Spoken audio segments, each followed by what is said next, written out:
नमस्ते दोस्तों, मैं हूं आपका दोस्त भगवती प्रसाद पुरोहित एडवोकेट। और आज हम समझेंगे कि स्टाम्प पर लिखा पढ़ी कर जमीन खरीदी, लेकिन अगर जो जमीन बेचने वाला है वह व्यक्ति अगर जमीन की रजिस्ट्री करवाने से अर्थात उसका बेनामा करवाने से मना करता है तो ऐसी स्थिति में जिस व्यक्ति के पक्ष में एग्रीमेंट हुआ है स्टाम्प पर, वह व्यक्ति कोर्ट से रजिस्ट्री कैसे करवा सकता है। तो यह सब कुछ आज के वीडियो में हम समझने वाले हैं। तो आपने चैनल को सब्सक्राइब नहीं किया तो चैनल को सब्सक्राइब कर लीजिए, बेल आइकन को प्रेस कर दीजिए और इस वीडियो को फटाफट लाइक कर दीजिए, क्योंकि इस चैनल के माध्यम से आपको मिलती है सरल और आसान भाषा में कानून की नई नई जानकारी। तो आइए वीडियो को शुरू कर लेते हैं।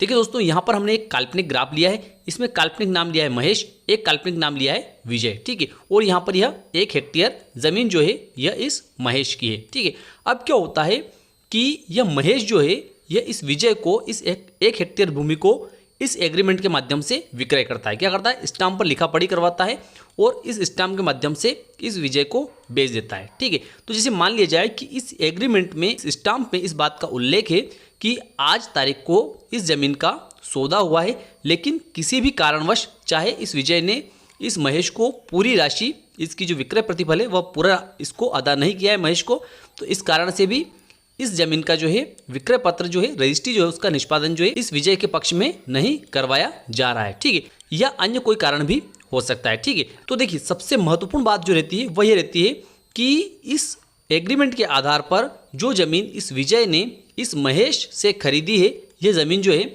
इसका यह स्टाम्प तो लिखवा दिया है, लेकिन इस स्टाम्प में यह तारीख भी सुनिश्चित होनी चाहिए कि यह महेश जो है इस जमीन का इस विजय के नाम पर विक्रय पत्र अर्थात रजिस्ट्री का निष्पादन कब करवाएगा। ठीक है, तो अगर मान लिया जाए कि इस एग्रीमेंट में इस बात का उल्लेख कर दिया जाता है कि यह महेश जो है इस विजय के पक्ष में इस एग्रीमेट के आधार पर इस जमीन के विक्रय पत्र का निष्पादन अर्थात रजिस्ट्री जो है यह क्या कब करवाएगा, कि मान लेते हैं कि 28/10/2023 को करवाएगा। कब करवाएगा? 28/10/2023 को करवाएगा। यह तारीख जो है इस एग्रीमेंट में, इस स्टाम्प में अगर लिख दी गई है तो ऐसी स्थिति में क्या होता है कि यह विजय जो है यह इस तारीख को इस महेश से कहेगा। क्या कहेगा?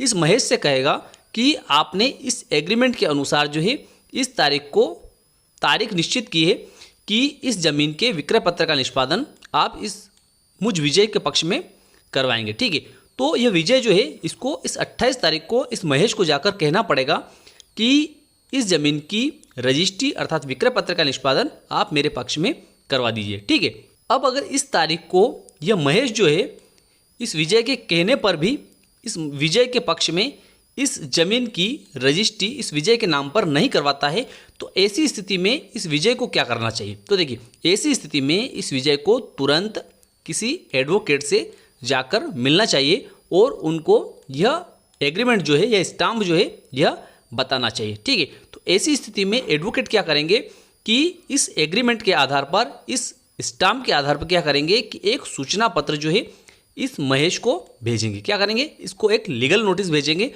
और उसमें कहेंगे कि आपने जो है इस जमीन के विक्रय का अनुबंध पत्र जो है, एक स्टाम्प जो है मेरे पक्षकार अर्थात विजय के पक्ष में करवाया है, और उस स्टाम्प में इस बात का उल्लेख था कि आपको 28/10/2023 को इस स्टाम्प के आधार पर इस जमीन के विक्रय पत्र का निष्पादन आपको इस विजय के पक्ष में करवाना था, लेकिन जब विजय आपसे कहने आया था तो आपने इसकी बात टाल दी और आपने विक्रय पत्र का निष्पादन मेरे पक्षकार अर्थात विजय के पक्ष में नहीं करवाया है। इसलिए आप जो है 15 दिवस के भीतर उप पंजीयक कार्यालय में उपस्थित होवें और अपने साथ में समस्त दस्तावेज जो इस जमीन से संबंधित है और आपका मतदाता परिचय पत्र है या आधार कार्ड है, पैन कार्ड है, जो भी आपका जो परिचय पत्र है वह लेकर उप पंजीयक कार्यालय में उपस्थित होवे। ठीक है, और उस तारीख को मेरा पक्षकार अर्थात विजय जो है यह अपने समस्त दस्तावेज को लेकर उप पंजीयक कार्यालय में उपस्थित रहेगा। ठीक है, अब ऐसी स्थिति में क्या होता है कि जो तारीख आपने 15 दिन की इस महेश को दी है,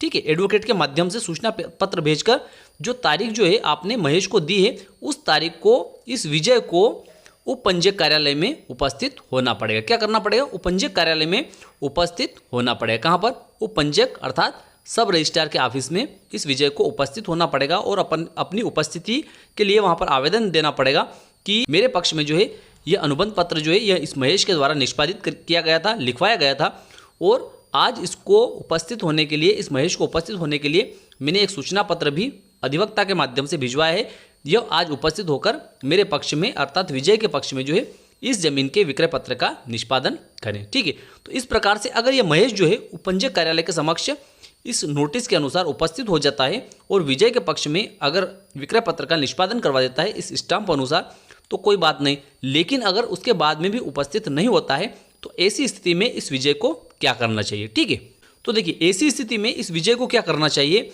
कि इस अनुबंध पत्र को, इस स्टाम्प को और जो नोटिस जो है महेश को भेजा गया था एडवोकेट के माध्यम से, उस नोटिस को और उसकी जो रसीद रहती है नोटिस भेजने की, उस रसीद को और जो नोटिस इस महेश को प्राप्त हो चुका था उसकी प्राप्ति रसीद को और उपपंजीयक के समक्ष ये विजय जो उपस्थित हुआ था उसकी प्राप्ति रसीद, वहाँ की उपस्थिति की रसीद जो है, यह सब दस्तावेज और जिस तारीख को इस महेश ने इस विजय के नाम पर इस ज़मीन का स्टाम्प लिखवाया था, उस तारीख यह ज़मीन जो है इस महेश के नाम पर जो थी वह खसरा और खतौनी इसको निकालना चाहिए। किसको? विजय को। और आज दिनांक तक की खसरा खतौनी इसको निकालनी चाहिए और उनके आधार पर इस विजय को क्या करना चाहिए कि सिविल न्यायालय के समक्ष जो है एक सिविल दावा पेश करना चाहिए अनुबंध पूर्ति का। ठीक है, अनुबंध पूर्ति का जो विजय जो है ये सिविल दावा सिविल न्यायालय के समक्ष पेश करेगा।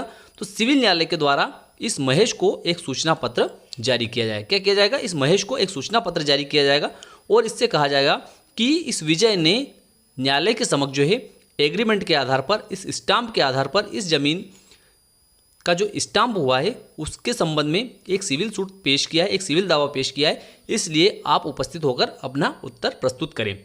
इस प्रकार का सूचना पत्र जो है इस विजय को भेजा जाएगा। अब देखिए एक महत्वपूर्ण बात और है कि इस स्टाम्प में जो तारीख लिखी हुई है कि 28/10, ठीक है, 28/10/2023, ठीक है, 28/10/2023 अगर इस स्टाम्प में तारीख लिखी गई है कि इस तारीख को जो है यह महेश जो है इस विजय के नाम पर विक्रय पत्र का निष्पादन करवाएगा इस जमीन का। ठीक है, लेकिन इस तारीख को अगर यह महेश जो है ये विक्रय पत्र का निष्पादन नहीं करवाता है तो ऐसी स्थिति में इस विजय के द्वारा इस महेश को 3 साल के भीतर इस जमीन के विक्रय पत्र का निष्पादन करवाने हेतु इस महेश को सूचना पत्र देना चाहिए। ठीक है, या फिर इस विजय को जो है तुरंत सिविल न्यायालय में 3 साल के अंदर, है ना, इस 28/10/2023 से 3 साल की मियाद के भीतर ये विजय जो है ये सिविल न्यायालय के समक्ष दावा पेश कर सकता है। उससे पहले नोटिस भी दे सकता है, लेकिन 3 साल से अधिक समय व्यतीत नहीं होना चाहिए। ये समयावधि जो है 28/10/2023 जो है इससे 3 साल का समय व्यतीत नहीं होना चाहिए। अगर 3 साल का समय यहाँ पर व्यतीत हो जाता है तो ऐसी स्थिति में इस विजय का दावा जो है वह चलने योग्य नहीं बचेगा और ऐसी स्थिति में इस स्टाम्प के आधार पर इस जमीन के विक्रय पत्र का निष्पादन जो है यह विजय जो है इस महेश से नहीं करवा पाएगा। ठीक है, तो देखिए सिविल न्यायालय के समक्ष जब दावा पेश होता है उस दावे का नोटिस जो है इस महेश को मिल जाता है तो यह महेश जो है यह भी सिविल न्यायालय के समक्ष उपस्थित होगा और अपना जवाब प्रस्तुत करेगा।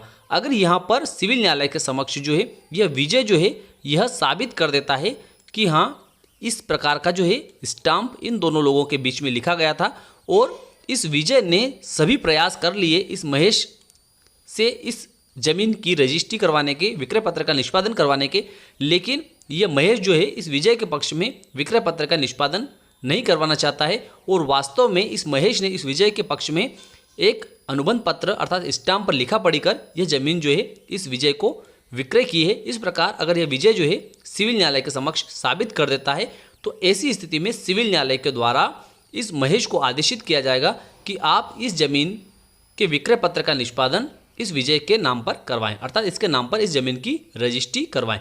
इसके बाद में अगर यह महेश जो है यह विक्रय पत्र का निष्पादन जो है इस विजय के नाम पर नहीं करवाता है तो ऐसी स्थिति में सिविल न्यायालय स्वयं के द्वारा ऐसा आदेश पारित किया जाएगा, अर्थात सिविल न्यायालय स्वयं उस केस में जो है विक्रेता रहेंगे और विक्रेता बनकर इस जमीन के विक्रय पत्र का निष्पादन जो है इस विजय के नाम पर करवा देंगे। ठीक है, तो मैं विश्वास रखता हूं कि आज का वीडियो आपको अच्छा लगा होगा। अच्छा लगा हो तो इस वीडियो को लाइक कर दीजिए, अधिक से अधिक लोगों तक इसको शेयर कर दीजिए। फिर मिलते हैं अगले वीडियो में, तब तक के लिए जय हिंद जय भारत।